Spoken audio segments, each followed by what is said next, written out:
La vie éternelle commence aujourd'hui. 8 janvier. Car voici, le royaume de Dieu est au milieu de vous. Luc 17, verset 21.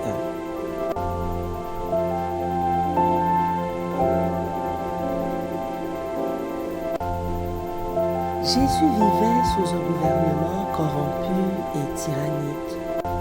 On voyait partout des abus criants, des extorsions, de la tolérance, d'horribles cruautés.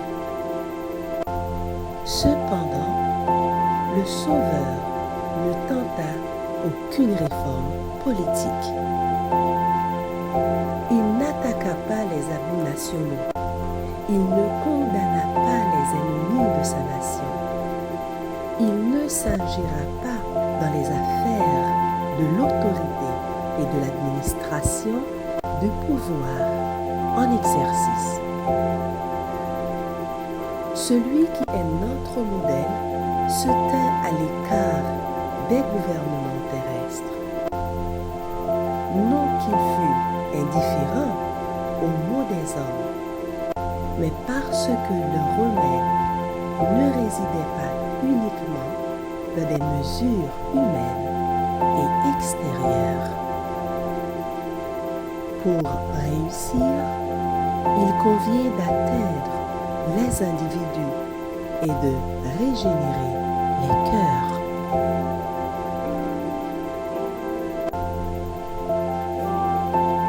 Quelques pharisiens s'étaient présentés à Jésus pour savoir quand viendrait le royaume de Dieu.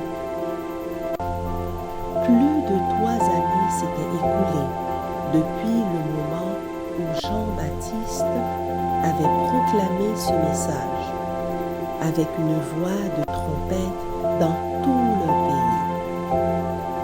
Le royaume des cieux est proche. Matthieu 3, verset 2.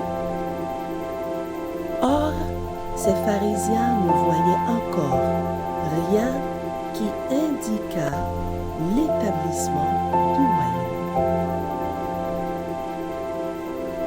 Voici quelle fut la réponse de Jésus. Le royaume de Dieu ne vient pas de telle sorte qu'on puisse l'observer.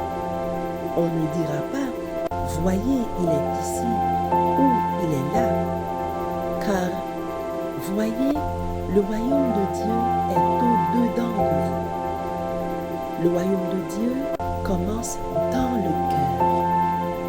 Ne regardez pas de côté ou d'autre pour voir des manifestations de puissance terrestre accompagnant sa venue.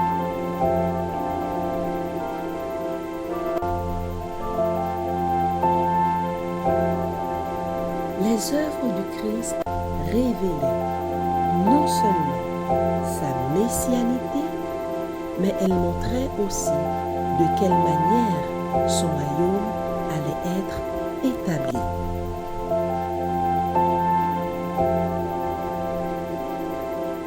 Ceci apparaissait à travers la bonté de ses paroles inspirées, l'action de son esprit et la communion que l'âme pouvait établir avec lui.